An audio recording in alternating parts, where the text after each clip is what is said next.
Baik, kan kita segera mulai kajian pada pagi hari ini. Para seluruh jamaah on air dan offline, sebelumnya mohon maaf masih agak batuk sedikit ya. Assalamualaikum warahmatullahi wabarakatuh.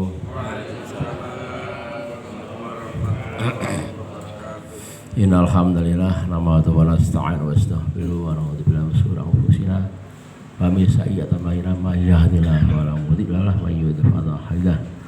Asyhadu an la ilaha illallah wa asyhadu anna Muhammadan Muhammad wa ba'du. Jamaah subuh Masjid Istiqomah rahimakumullah, juga sahabat jamaah yang online, pada pagi ini kita masih mengkaitkan kajian pagi ini ya, di bulan Rajab ya.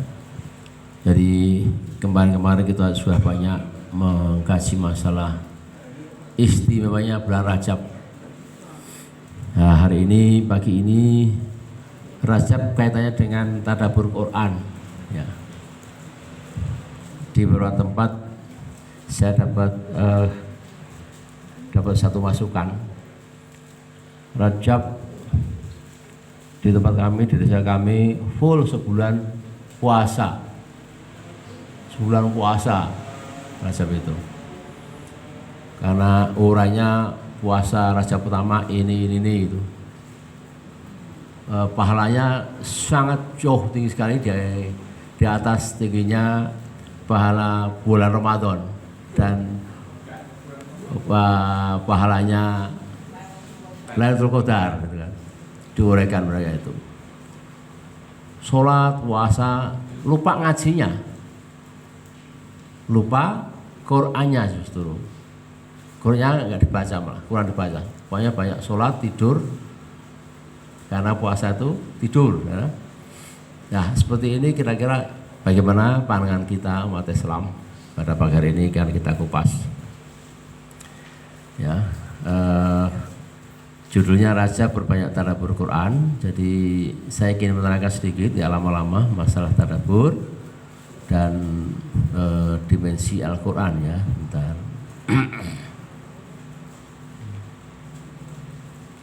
Biar nampak jelas, saya zoom kan. Saya zoom dulu. Ya, loh kok kelihatan? Kita akan mencoba mengkaji betapa pentingnya Quran itu untuk kita baca, tidak hanya kita baca ya. Karena memang Quran ini dalam apa yang saya tulis ini adalah dalam 5 dimensi ya. Kita lihat dalam 5 dimensi.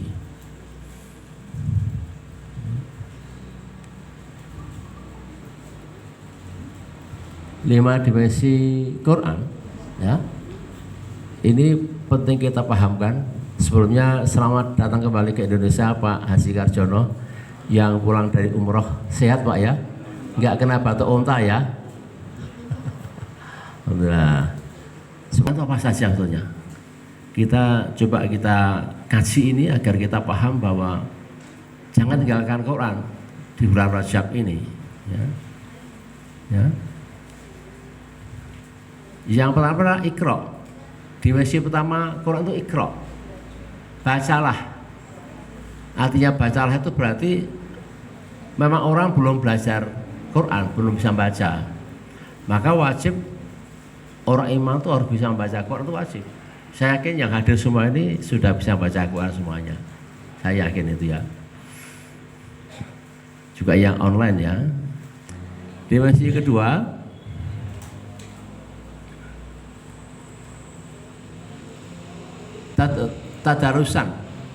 Tadarusan itu ya orang yang meningkat ketika sudah Iqra kita kuasai.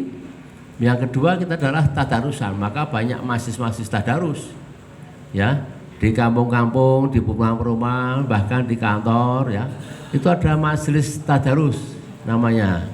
Artinya orang yang sudah fasih membaca Quran naik, meningkat dari Iqra ke tadarus. Tadarus itu dari kata bahasa Arab tadarusun ya.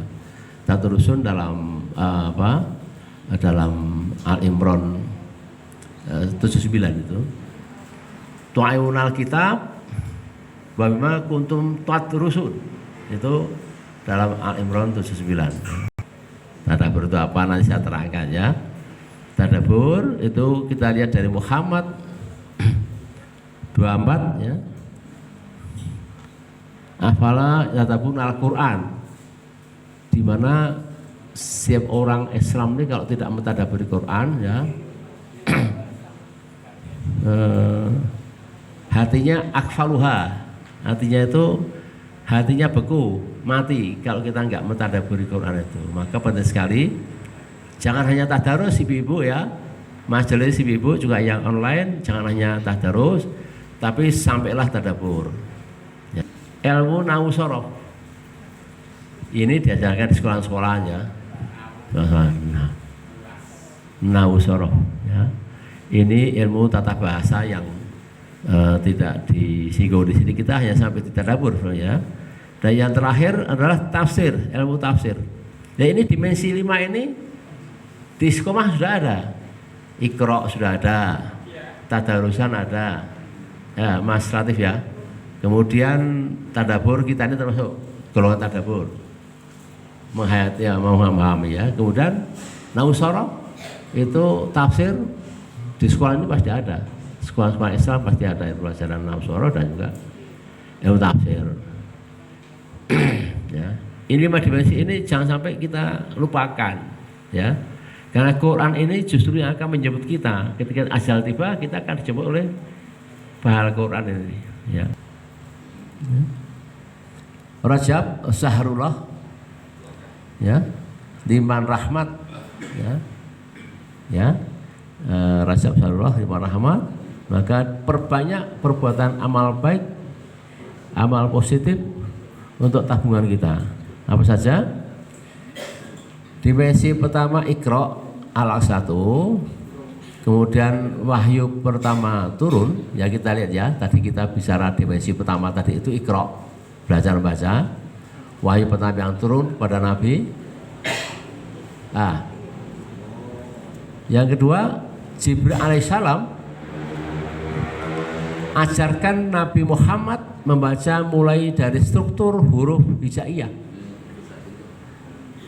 Nabi Muhammad tuh nggak pernah sekolah ya. Jadi belum bisa membaca Nabi Muhammad ya. Siapa yang menyekolahkan dia yatim piatu ya. Kalau ada Pak Epta waktu itu mungkin Pak Epta sulahkan Pak Epta ya. Itu ya. Jadi yatim piatu nggak ada biaya untuk sekolah, kasihan betul kan Nabi kita itu. Kemudian turun temurun belajar membaca huruf hijaiyah. Kita semua ini pasti melakukan semua proses belajar hijaiyah, tidak bisa langsung. Ya, zaman saya kecil di tempat Mbah Yai juga di belajar huruf hijaiyah itu. Semuanya anak cucu kita juga harus melalui tahapan huruf hijaiyah tadi itu. Ya. Ibarat kata Nabi Muhammad SAW, Nabi kita yang menjadi teladan ini uswatun hasanah, ibaratnya adalah ingat sekolah ini Bu Eti wonten Bu Eti kejar paket ada ya Bu Eti ya. Pak tuh gimana dulu Pak?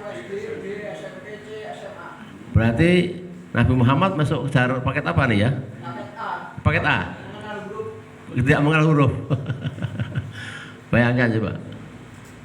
Itu Nabi Muhammad kejar paket sudah ada zaman Rasulullah. Gurunya langsung Jibril alaihissalam. Gitu Pak Nur. Ya. Lah dimensi kedua tadi kan Iqra pertama ya. Tadarus Al-Imran 9 ya. Membaca Al-Quran dan mengajarkan karena sudah khatam Iqra, sudah bisa mulai ngajar Iqra juga yang tamat-tamat itu ya.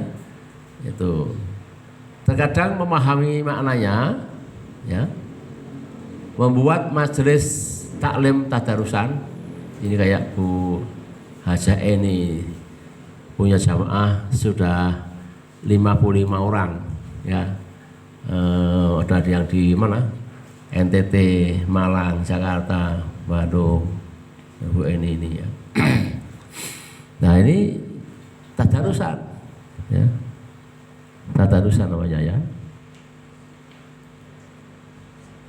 One day one juice terkenal sih, one day one juice. Tiap hari kita baca one day one juice ya, baca Quran ya.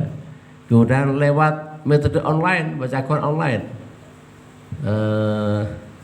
Tiap hari Jumat Khatam, itu tempat kami juga begitu. Jumat Khatam, store Khatam lewat online ya. Ini ilham dari apa? Dari dampak COVID-19. Jadi ada lewat metode online ya. Ini model tadarus. Iqra meningkat ke tadarus. Sekarang ke tadabur. Ya. Nah, apa tadabur Al-Quran? Am ala kulubin akfaluha. Jadi kalau kita nggak mentadabur Quran itu hati kita berarti beku. Ya. Proses menghayati. Tadabur itu sebenarnya proses menghayati satu ayat demi ayat. Ya seperti kita ini sebetulnya ya. Kemudian memikirkan. Maka ada istilah tadi Mbak Slamet atau Pak Rison, tadabur alam. Terjadinya alam itu bagaimana? Ya. Bumi ciptaannya Allah, gunung, laut yang begitu luas, semua ciptaan Allah itu tadabur alam. Nah, kita pernah melakukan itu yang lalu di Parangtritis ya, dan di beberapa masjid. Nah, rencananya tadi Pak Rison akan ke Jawa Timur. Kemudian Nahu Sorof saya pikir nggak dibahas ini, kita nggak bahas ini ya, sekedar saja. Ini nggak kita bahas, kita sampai tadabur saja. Kalau kuliah ya kita lanjutkan sampai selesai ya. Ini kemudian ini tafsirnya yang dimensi yang keempat Nahu Sorof, dimensi terakhir kelima itu yaitu dimensi lima ya ilmu tafsir, tapi kita nggak ajarkan di sini. Sudah ada ustadz lain ya, Mas Latif yang di sini tafsir Quran. Nahu Sorof sudah ada ustadz lain. Kita hanya sampai di tadabur tadi itu ya. Nah kita sampai di sini aja. Demikian sekilas pengantar untuk diskusi pagi hari ini. Untuk selanjutnya silahkan baik yang offline, online yang belum jelas untuk diskusi bersama-sama kita serahkan pada pembawa acara. Demikian, kurang maaf. Wassalamualaikum warahmatullahi wabarakatuh.